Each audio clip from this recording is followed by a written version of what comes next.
여호와의 모든 길은 그의 언약과 증거를 지키는 자에게 인자와 진리로다. 아멘.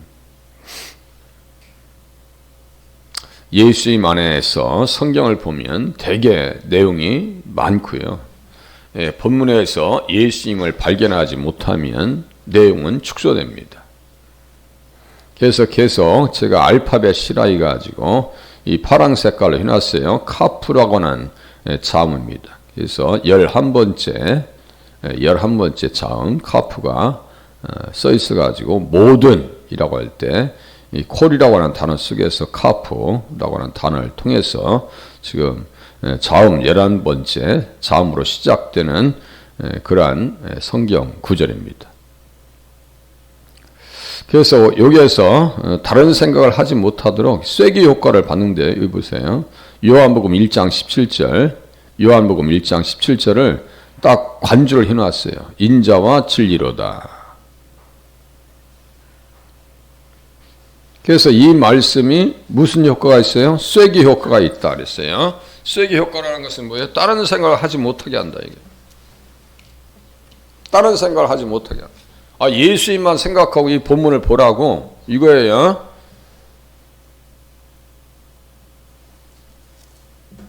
그래서 요한복음 1장 17절에 어떤 말씀일까요? 이렇게 이제 제가 율법은 모세로 말미암아 주어진 것이요 은혜와 진리는 예수 그리스도로 말미암아 온 것이다.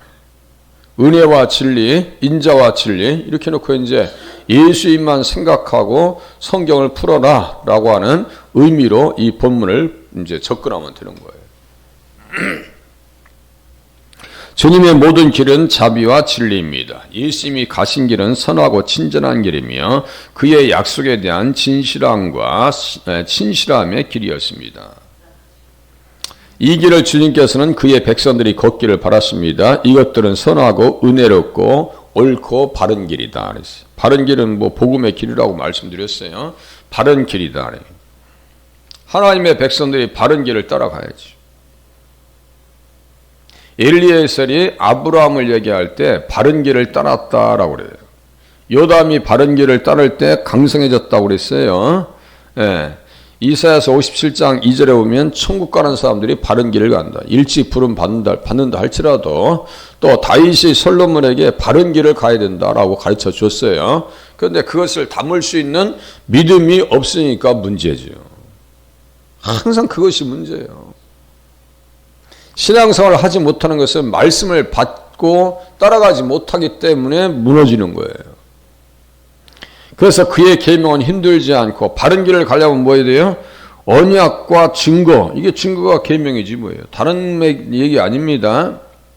그의 멍에는 쉽고 짐은 가볍습니다. 그랬어요. 그의 길은 즐거운 길이요 그의 길은 평화의 길입니다. 바른 길로 가야지. 어그러진 길로 가면요 눈치를 볼 수밖에 없는 거예요. 죄를 접으세요. 눈치 보죠. 오늘 내게 명령한 이 명령은 내게 어려운 것도 아니요 먼 것도 아니라 하늘에 있는 것이 아니니 네가 이르기를 누가 우리를 위하여 하늘에 올라가서 그의 명령을 우리에게로 가지고 와서 우리에게 들려 행하게 하려 할 것이 아니요 이것이 바다 밖에 있는 것이 아니니 네가 이르기를 누가 우리를 위하여 바다를 건너와서 그의 명령을 우리에게로 가지고 와서 우리에게 들려 행하게 하려 할 것도 아니라 오직 그 말씀이 내게 매우 가까워서 내 입에 있으며 내 마음에 있은즉 내가 이를 행할 수 있으리라. 내 입에 있어요. 그러니까 십계명을 합독하지 우리가. 마음에 있어요. 마음에 모시려고 우리들이 하나님 앞에 몸부림치는 거야 되는 거예요. 쳐야 되는 거예요. 제가 개척교회를 섬길 때 어떤 집사님께서 말씀하시더라고요. 주일 빠지는 것이 이 날도도 놈들이요. 그래. 참 은혜롭게 들었어요. 이 날도도 놈들이요. 이 주일을 분별할 수 있는 신앙 생활을 확고하게 하셔야 됩니다. 그렇지 않으면요 희마리가 없어요. 뭐 긴 것 같기도 하고 아닌 것 같기도 하고 어떨 때는 도대체 교회 가는 것 같기도 하고 아닌 것 같기도 하고 믿지 않는 사람들이 어디 등산갔는데 거기에 또 믿는 사람이 따라왔네? 교회 다니는 거 아니었어? 이런 말 들으면 안 됩니다. 결혼식장에서 주일날 웬만하면 성도들이 보이지 말아야 돼요. 아니, 보이지 않아야 돼요. 보라, 내가 오늘 생명과 복과 사망과 허를 내 앞에 두었나니, 말씀 따라가면 생명이고 말씀 따라가면 뭐예요? 복입니다. 그죠? 예수님 따라가면 바른 길로 가면 생명과 복이에요. 반대로 따르지 아니하면 사망과 화를 내 앞에 두었나니. 그러니까 다윗이 지금 당하고 있는 거 아니에요. 수 없는 사람들이 죽어나갔고 자식도 죽어나가고 자기도 야, 이거 저 기가 막힌 일 아니야. 예? 기드론 시내를 건너가면서 막 울면서 머리를 풀고 자기도 죄 때문에 그렇게 당했지만 예수님도 기드론 시내를 건너셨어요. 그 비참한 모습으로 가신 거 아니에요. 똑같은 죄 문제인데 한쪽은 죄의 결과고 예수님은 죄의 결과를 다 우리를 대신해서 가져가신 거예요. 그래서 다윗은 예수님의 모형이란 얘기예요. 하나도 모형이 아닌 것이 없어요. 다윗은. 거꾸로 보나 제대로 보나요? 예. 곧 내가 오늘 내게 명령하여 네 하나님 여호와를 사랑하고 그의 모든 길로 행하며 그의 명령과 규례와 법도를 지키라 하는 것이라. 이것을 수도 없이 반복씩 얘기하죠. 명령과 규례와 법도를 지켜라. 그의 모든 길로 행하며 복음을 바로 쫓아가라고. 그래서 복음과 계명은 충돌하는 개념이 아니라고 수도 없이 말씀드렸어요. 계시록 12장 맨 끝에와 14장 중간쯤 보세요. 나를 사랑한다면 계명을 지킬 것이다. 예수님께서도 말씀하셨어요. 나를 사랑하는 자는 계명을 지키는 것이지. 정말 우리가 주님을 사랑하느냐 이거지. 계명을 지킨다는 것은 무엇을 지킨다는 거라고 말씀드렸어요? 믿음을 지키는 거예요. 계명 지키지 않으면 믿음 지키는 것도 아니에요. 그리하면 내가 생존하며 번성할 것이요 또 내 하나님 여호와께서 내가 가서 차지할 땅에서 내게 복을 주실 것임이라. 복을 이미 예비하셨고 복도 유지하려면 어떻게 돼요? 말씀대로 살고 그 땅에서 오시는 예수님을 사모하면서 기다리라는 거예요. 지금 똑같아요. 교회에서 신앙생활 하면서 누구를 사모하면서 신앙생활 하시라고요? 다시 오실 예수님을 바라보면서 신앙생활 해야 될 거 아니에요. 똑같은 거예요. 그러니까 구약을 잘 보면 우리 신약 시대에 어떻게 신앙생활을 해야 될지를 깨우쳐 아는 것이고요. 말씀 놓쳐버리면 인생 종치는 거예요. 종치는 거예요. 끝났다는 얘기입니다.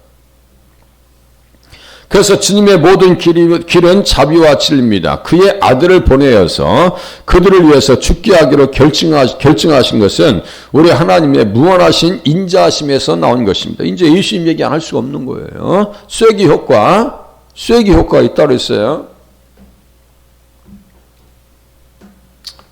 문제를 아들에게 삼으셨지 김동천에게 있는 죄를 내 죄를 네가 알렸다 해가지고 그놈 볼기짝을 사정없이 쳐서 내쳐라 그래요. 그거 아니고 사정없이 맞으신 분은 누구요? 예수님이에요. 생각해보세요. 내가 죄가 있어서 그 죄를 십자가 형벌처럼 당한다라면요 여기에 살아남을 사람 한 사람도 없어요. 그냥 눈 뜨고 오늘 죽어도 할 말이 없어요. 그죠? 할 말이 없는데 오늘까지 살려주신 은혜는 다 주님의 은혜라고 하는 사실 또한 깨달으실 수 있기를 바랍니다. 다 주님의 은혜예요.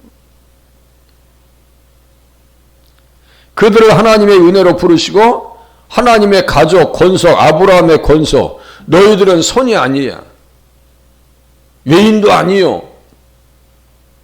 하나님의 권속이라고 에베소서 2장에 써있죠. 그런데 사람들이 이상하게 신앙생활하면서 눈치를 봐. 왜? 교회 다니면서. 그건 뭐예요? 아직 자기의 정체성을 깨닫지 못한 거예요.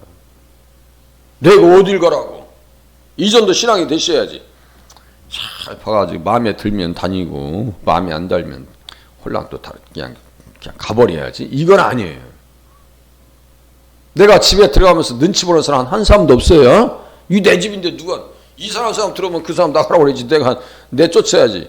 여기 교회에서도 그런 느낌을 받을 수 있어요. 이상한 사람처럼 막 시험을 주게 하는 사람이 있을 수 있어요. 그런데 그거 문제 삼지 말고요. 정말 이것은 내 영혼의 집이다 라고 하는 확신 가운데 신앙생활 하셔야 돼요. 아브라함의 권속으로 입양하시고 그래서 우리에게 뭘 주셨어요? 양자의 영, 양자 될 것, 곧 몸의 속량, 아들의 명분을 우리에게 주셨어요. 이게 다 히오 데시아라 해가지고요 입양하셨다는 얘기예요. 입양하셨다고. 마침내 그들을 영화롭게 하시기로 결정하셨습니다. 무엇이 근거한 거예요? 주님의 모든 길은 자비와 진리입니다. 자비요. 마다들 되시는 예수님을 닮아서 우리를 영화롭게 하시기를 바랍니다. 마다들 되시는 이 모든 것은 그의 자비로운 사랑의 친절에서 비롯된 것입니다. 그래서 주의 친절한 팔에 안겨 있어요. 주의 친절한 팔에 안겨 있어요. 늘 찬양하잖아요. 언약의 중보자이신 그리스도 안에서 취하신 발걸음은 은혜와 진리로 충만하고요. 그 중에 뭐예요? 자비. 그리스도의 사명과 그에 의한 구원에서도 나타납니다.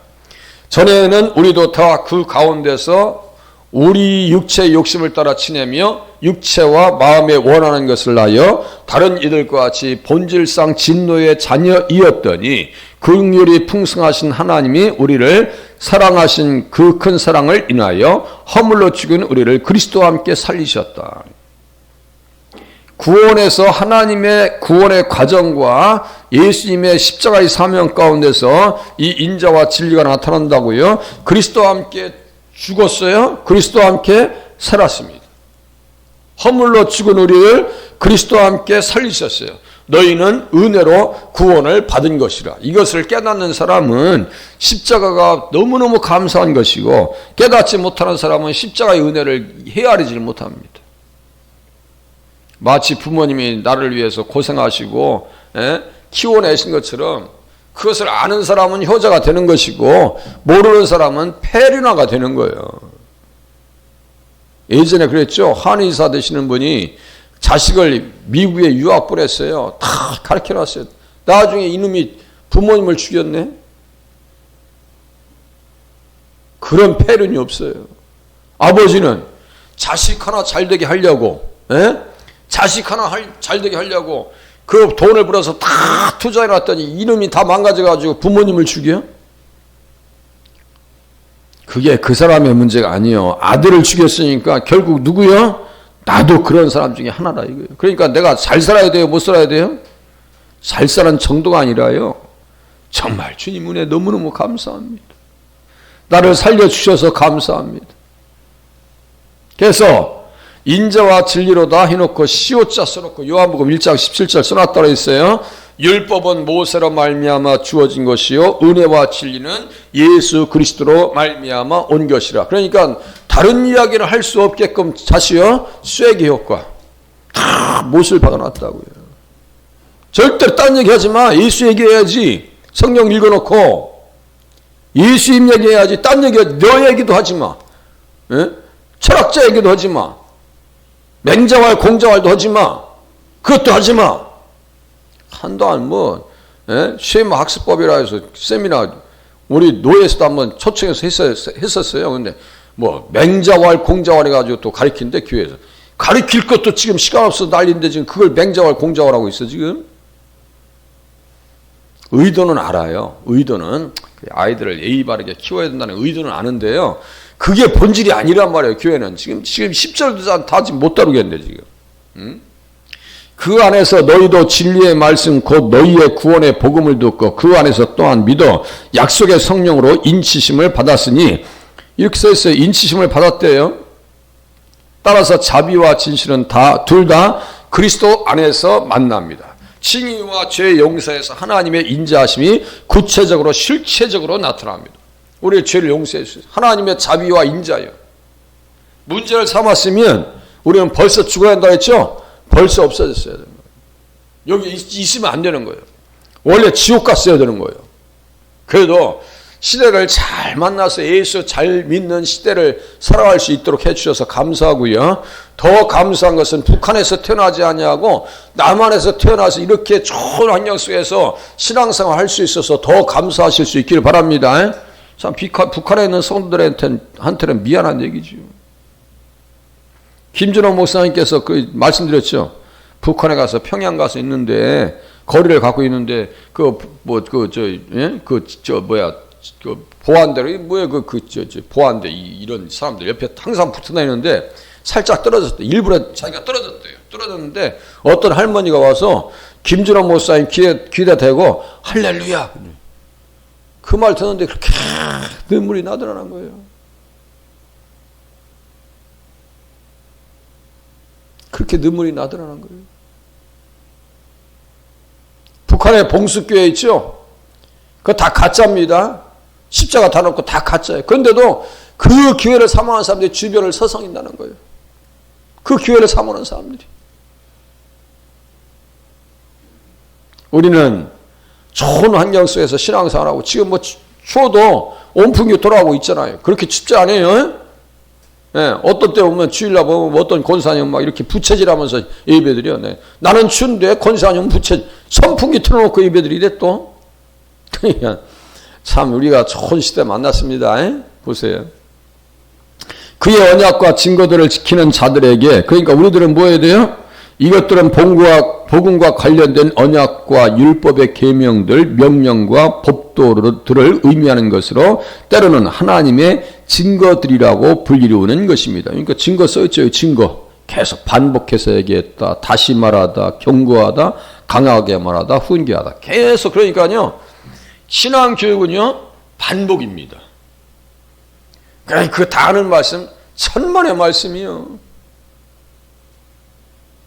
안다고 교만할 일이 아니에요. 안다로 하면은 그렇게 신앙생활 할 수는 없는 거예요. 응? 명령, 법도, 계명, 율법, 증거들이라고 해도 다르지 않다는 같은 말이라고 그래요. 자, 언약과 증거는 언약의 조건은 뭐예요? 언약의 말씀 곧 십계명 출애굽기 34장 28절이요.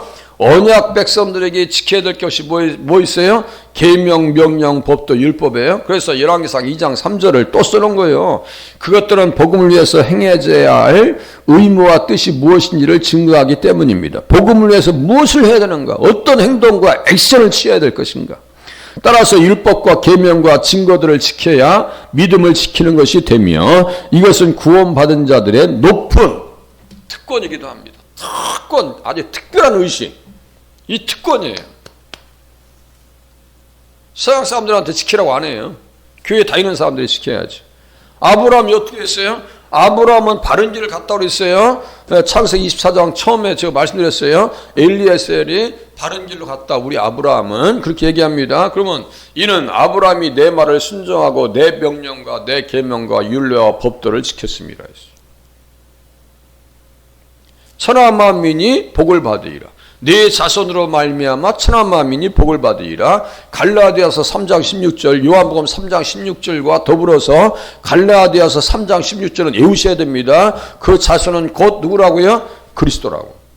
그러니까 예수님을 모시는 길은 뭐예요? 내 말을 순종하고 명령과 계명과 율례와 법도를 지켜야 될 거 아니에요? 이 지킨다는 것은 무엇을 지키는 거예요? 믿음을 지키는 거예요.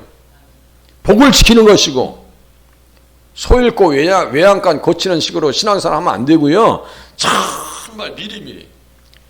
열왕기상 2장 3절에 보니까 내 하나님 여호와의 명령을 지켜 언약과 증거를 지키는 자에게 인자와 진리로다. 언약과 증거를 지키는 자에게 인자와 진리로다. 하나님의 인자, 예수 그리스도의 인자와 진리가 누구에게 나타난다고요? 언약과 증거를 지키는 자에게. 그래서 솔로몬에게 얘기했습니다. 내 하나님 여호와의 명령을 지켜 그 길로 행하여 그 길로만 가. 그 길로만 가야 돼. 그 법률과 계명과 율례와 증거를 모세의 율법에 기록된 대로 지키라. 그리하면 내가 무엇을 하든지 어디로 가든지 형통할지라. 처음에는 잘 살았습니다. 나중에 뭐예요? 홀랑 다 말아먹었어요. 그 약속 조건 속에도 뭐가 있어요? 이스라엘 왕 위에 오를 사람이 내게서 끊어지지 아니하리라. 이스라엘 왕 위에 오를 사람이 누구라 했어요? 궁극적으로 예수님이라고 제가 수도 없이 말씀드렸어요. 바로 옆에 나오잖아요. 언약과 증거를 지켜야 될 거 아니에요. 네? 제가 율법주의자예요? 율법주의자고 하는 것은 구원을 위해서 내가 율법을 지키겠다는 거예요. 그것은 율법주의자예요. 제가 만약에 우리가 구원받기 위해서 율법을 지켜야 됩니다라고 하면요, 저는 율법주의자가 되는 거예요. 그런데 우리는 구원받았기 때문에 율법을 지켜야 됩니다라고 하는 것은 무엇을 얘기하는 거예요? 도덕적 책무를 얘기하는 것이고 우리의 사명을 얘기하는 거예요. 잘 이해하세요. 그러니까 교회가 도덕적으로 약화되는 거예요. 당장 몸에 뭐 이상 있으면 병원 가서 약 드셔야 됩니다. 그러면 틀림없이 먹죠. 약을 먹어야지. 안 먹으면 그거 견디겠어요? 진단 받으면 돈이 들어도 먹죠. 쌀값보다 비싸도 그거 사서 먹습니다. 그런데 우리는 뭐예요? 신약과 구약을 잘 안 잡수셔. 예, 신약과 구약을 이스라엘 왕위에 오를 사람이 내게서 끊어지지 아니하리라 하신 말씀을 확실히 이루게 하시리라. 그러니까 그 말씀대로 명령대로 가야지 확실히 이루어지는 거지. 그런데 분명한 것은 하나님께서 그렇게 명령 지키지 않으셨다고 해서 하나님의 언약은 취소돼요? 취소되지 않아요? 지만 망가지는 거예요. 내가 말씀 지키지 않잖아요? 그러면 자기만 망가지지. 하나님의 언약과 신실함과 영광은 손해 마이너스가 있어요? 없어요? 없습니다. 니만 망가지는 거예요. 니만 망가지는 거예요. 그잖아요. 예? 그러니까 너를 위해서 지키라는 거예요. 너를 위해서, 나를 위해서, 우리를 위해서, 교회를 위해서 내가 어떻게 살아야 돼요? 말씀대로 살아야 되는 줄로 깨달으시면 맞습니다. 몸부림치셔야 한다고. 그래서 다윗의 왕위를 그에게 주시리니, 이스라엘 왕이, 다윗의 왕이 다 같은 말이에요. 누가복음 1장 32절. 그렇게 하고 영원히 야곱의 집을 왕으로 다스릴 것이며 그 나라가 무궁하리라. 영원히 왕이, 내 왕위가 영원할 것이다. 사무엘하 7장 13절 14절 메시아 계시 계보 언약의 구속사의 말씀을 들여다봐도요, 영원과 왕위를 이렇게 연결시키면 예수님을 이야기하지 않을 수가 없어요. 아니 솔로몬의 왕권이 영원하다면 지금도 살아있어야 될 거 아니에요. 근데 그게 아니라고요. 그래서 언약 14절에 또 나오네요. 14절에 예. 언약을 그들에게 보이시리로다 써 있어요. 백성들과 맺으신 언약을 얘기하고요. 증거들이라고 하는 것은 은혜, 자비, 진실, 신실함을 확증하는 그의 약속들입니다. 그래서 이렇게 이제 더 많이 좀 이렇게 계속 다뤘으면 좋겠는데, 우리 다윗 같은 경우는요, 영원한 언약을 세우셔서 만사에 구비해 주셨다라고 이렇게 기뻐합니다. 이렇게 기뻐해요. 예? 믿음은 언약과 그 축복과 약속을 붙잡게 만들고, 보세요. 여기만 보고 끝낼게요. 믿음은 언약과 축복과 약속을 붙들게 만듭니다. 믿음은 축복을 붙들게 만들어요. 언약의 말씀을 붙들게 만들어요. 다윗이 그렇게 한 것처럼 그것들에 대한 이익과 축복을 받기에 그렇게 주장합니다. 믿음은 무엇을 주장한다고요? 약속과 언약의 말씀들을 붙들게 만들고, 다윗이 한 것처럼 그것에 대한 이익과 축복을 받기 때문에 그렇게 주장합니다. 나를 붙들어 주시옵소서, 붙들리게 해 주시옵소서, 내가 언약의 말씀들을 붙들고 살게 해 주시옵소서. 기도하시다가 돌아가실 수 있기를 바랍니다. 기도합니다.